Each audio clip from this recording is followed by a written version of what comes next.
ओम शांति। आज 18/2/2025 साकार बाबा के मधुर महावाक्य। मीठे बच्चे, तुम्हारी फर्ज अदाई है घर घर में बाप का पैगाम देना।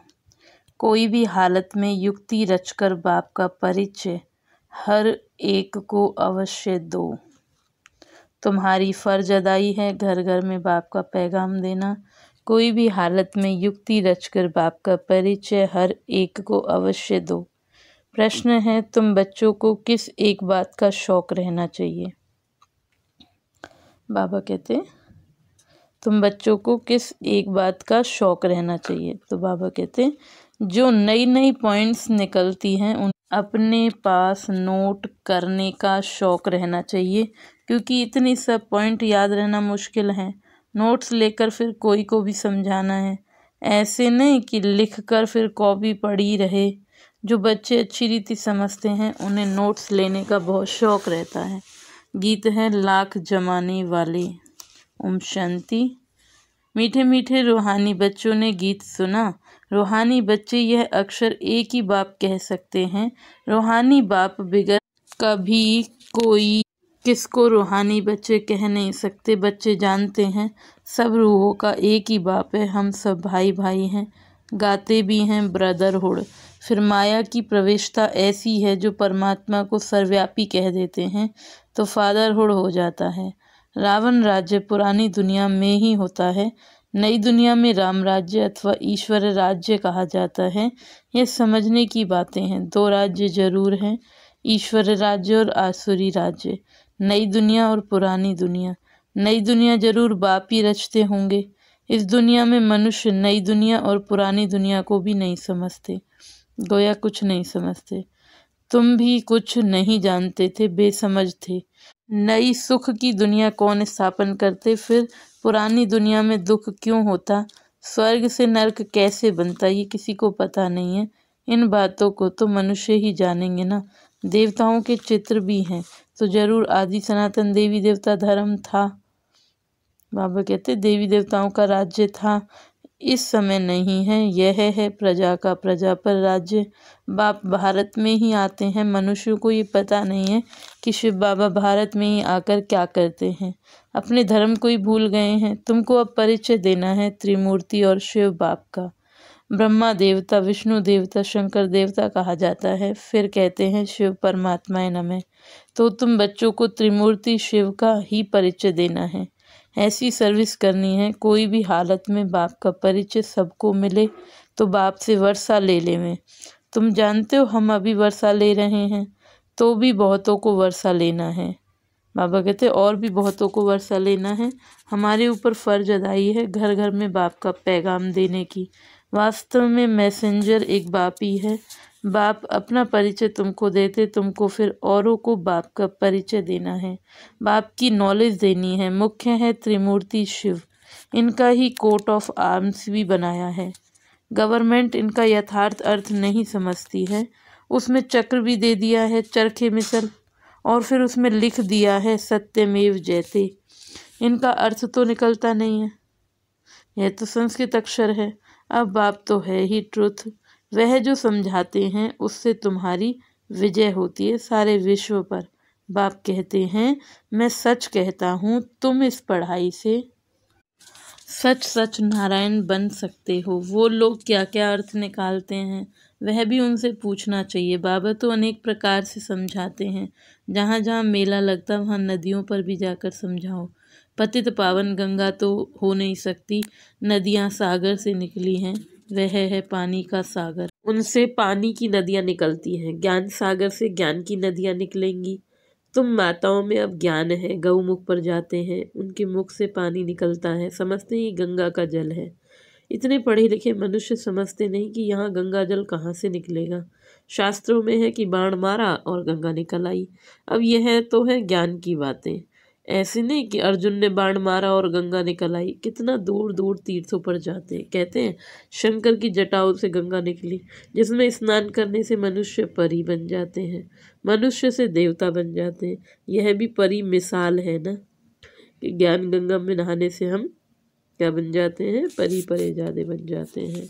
अब तुम बच्चों को बाप का ही परिचय देना है, इसलिए बाबा ने ये चित्र बनवाए हैं।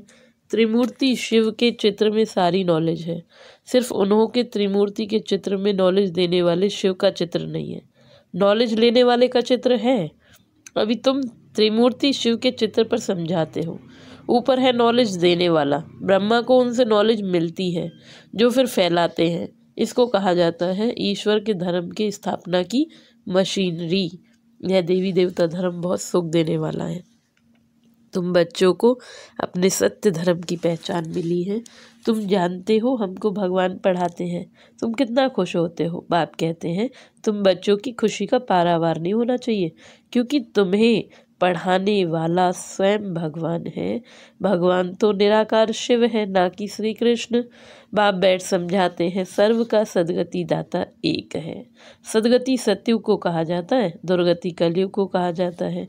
नई दुनिया को नई, पुरानी को पुरानी ही कहेंगे। मनुष्य समझते हैं अभी दुनिया को पुरानी होने में 40,000 वर्ष चाहिए। कितना मूझ पड़े हैं, सिवाय बाप के इन बातों को कोई समझा ना सके। बाप कहते हैं मैं तुम बच्चों को राज्य भाग दे बाकी सबको घर ले जाता हूँ। जो मेरी मत पर चलते हैं वह देवता बन जाते हैं। इन बातों को तुम बच्चे ही जानते हो, नया कोई क्या समझेगा। तुम मालियों का कर्तव्य है बगीचा लगाकर तैयार करना। बागवान तो डायरेक्शन देते, ऐसे नहीं बाबा कोई नयों से मिलकर ज्ञान देगा। यह काम मालियों का है, समझो। बाबा कलकत्ते में जाए तो बच्चे समझेंगे हम अपने ऑफिसर को, फलाने मित्र को बाबा के पास ले जाएं। बाबा कहेगा वह तो समझेंगे कुछ भी नहीं। जैसे बुद्धू को सामने ले आकर बिठाएंगे, इसलिए बाबा कहते हैं नए को कभी भी बाबा के सामने ना लेकर आओ। यह तो तुम मालियों का काम है ना, बागवान का काम नहीं है। मालियों का काम है बगीचे को लगाना। बाप तो डायरेक्शन देते हैं ऐसे ऐसे करो, इसलिए बाबा कभी नए से मिलता नहीं है। परंतु कहाँ मेहमान होकर घर में जाते हैं तो कहते हैं दर्शन करें। आप हमको क्यों नहीं मिलने देते हो? शंकराचार्य आदि के पास कितने जाते हैं। आजकल शंकराचार्य का कितना बड़ा मर्तबा है, पढ़े लिखे हैं फिर भी जन्म तो विकार से ही लेते हैं ना। ट्रस्टी लोग गद्दी पर कोई को भी बैठा देते हैं, सबकी अपनी मत है। बाबा कहते हैं सबकी मत अपनी अपनी है। बाप खुद आकर बच्चों को अपना परिचय देते हैं कि मैं कल्प कल्प इस पुराने तन में आता हूँ। यह भी अपने जन्मों को नहीं जानते हैं। शास्त्रों में तो कल्प की आयु ही लाखों वर्ष लिख दी है। मनुष्य तो इतने जन्म ले नहीं सकते, फिर जानवर आदि की योनियां मिलाकर 84 लाख बना दी है। मनुष्य तो जो सुनते हैं सब सत सत करते रहते हैं। शास्त्रों में तो सब है भक्ति मार्ग की बातें। कलकत्ता में देवियों की बहुत शोभावान सुंदर मूर्ति बनाते हैं, सजाते हैं, फिर उनको डुबो देते हैं। यह भी गुड्डियों की पूजा करने वाले बेबीज ही ठहरे, बिल्कुल इनोसेंट। तुम जानते हो यह है नरक। स्वर्ग में तो अथाह सुख थे। अभी कोई मरता है तो कहते हैं फलाना स्वर्ग पधारा, तो जरूर कोई समय स्वर्ग था, अब नहीं है। नरक के बाद फिर स्वर्ग जरूर आएगा। इन बातों को भी तुम जानते हो, मनुष्य तो रिंचक भी नहीं जानते। तो नया कोई बाबा के सामने बैठ क्या करेगा, इसलिए माली चाहिए जो पूरी परवरिश करे। यहाँ तो माली भी ढेर के ढेर चाहिए। मेडिकल कॉलेज में कोई नया जाकर बैठे तो समझेगा कुछ नहीं, यह नॉलेज भी नई है। बाप कहते मैं आया हूँ सबको पावन बनाने, मुझे याद करो तो पावन बन जाएंगे। इस समय सब हैं तमो प्रधान आत्माएं, तब तो कह देते आत्मा सो परमात्मा, सब में परमात्मा है। तो बाप ऐसे थोड़े ही बैठ सब ऐसों से माथा मारेगा। तो यह तुम मालियों का काम है कांटों को फूल बना। तुम जानते हो भक्ति है रात, ज्ञान है दिन। गाया भी जाता है ब्रह्मा का दिन, ब्रह्मा की रात। प्रजापिता ब्रह्मा के तो जरूर बच्चे भी होंगे ना। कोई को इतना भी अकल नहीं जो पूछे कि इतने ब्रह्मा कुमार कुमारियां हैं, इनका ब्रह्मा कौन? अरे प्रजापिता ब्रह्मा तो मशहूर है ना, उन द्वारा ही ब्राह्मण धर्म स्थापन होता है। कहते भी हैं ब्रह्मा देवताएं नमः। बाप तुम बच्चों को ब्राह्मण बनाए फिर देवता बनाते हैं। जो नई नई पॉइंट्स निकलती हैं उनको अपने पास नोट करने का शौक बच्चों में रहना चाहिए। जो बच्चे अच्छी रीति समझते हैं उन्हें नोट्स लेने का बहुत शौक रहता है। नोट्स लेना बहुत अच्छा है। क्योंकि इतनी सब पॉइंट्स याद रहना मुश्किल है।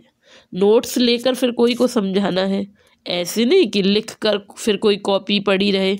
नई नई पॉइंट्स मिलती रहती हैं तो पुरानी पॉइंट्स की कॉपियाँ पड़ी रहती हैं। स्कूल में भी पढ़ते जाएंगे, पहले दर्जे वाली किताब पड़ी रहती हैं। जब तुम समझाते हो तो पिछाड़ी में यह समझाओ कि मन मना भव। बाप को और सृष्टि चक्र को याद करो। मुख्य बात है मामेकम याद करो। इसको ही योग अग्नि कहा जाता है। भगवान है ज्ञान का सागर, मनुष्य है शास्त्रों का सागर। बाप कोई शास्त्र नहीं सुनाते, वह भी शास्त्र सुनाए तो बाकी भगवान और मनुष्य में फ़र्क क्या रहा। तो बाप कहते हैं इन भक्ति मार्ग के शास्त्रों का सार मैं तुमको समझाता हूँ। वह मुरली बजाने वाले सर्प को पकड़ते हैं तो उनके दांत निकाल देते हैं।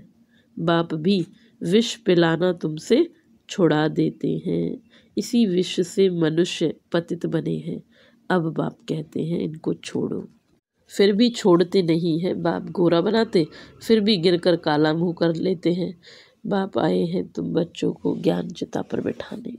ज्ञान चिता पर बैठने से तुम विश्व के मालिक जगत जीत बन जाते हो। अच्छा मीठे मीठे सिक्की लदे बच्चों प्रति माता पिता बाप दादा का याद प्यार और गुड मॉर्निंग।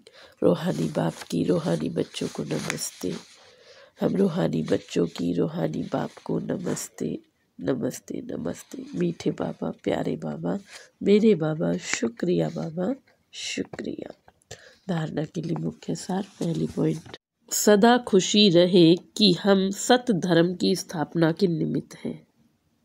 सदा खुशी रहे हम सत धर्म की स्थापना के निमित्त हैं। स्वयं भगवान हमें पढ़ाते हैं। हमारा देवी देवता धर्म बहुत सुख देने वाला है।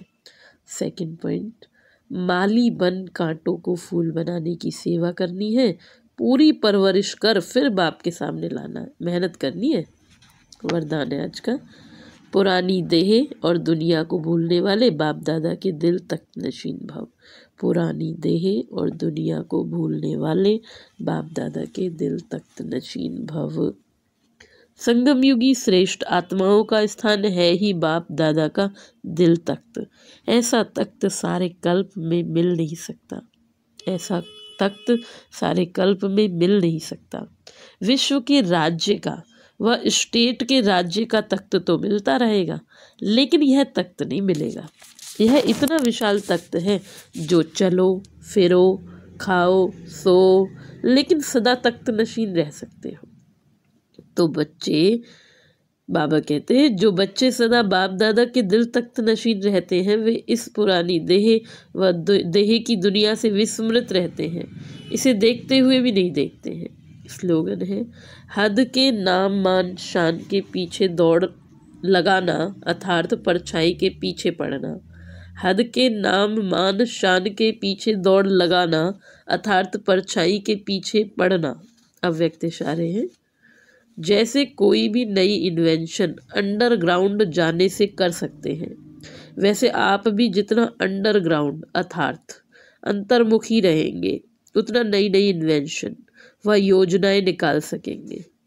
अंडरग्राउंड होने से एक तो वायुमंडल से बचाव हो जाएगा, दूसरा एकांत प्राप्त होने के कारण मनन शक्ति भी बढ़ेगी, तीसरा कोई भी माया के विघ्नों से सेफ्टी का साधन बन जाता है। ओम शांति।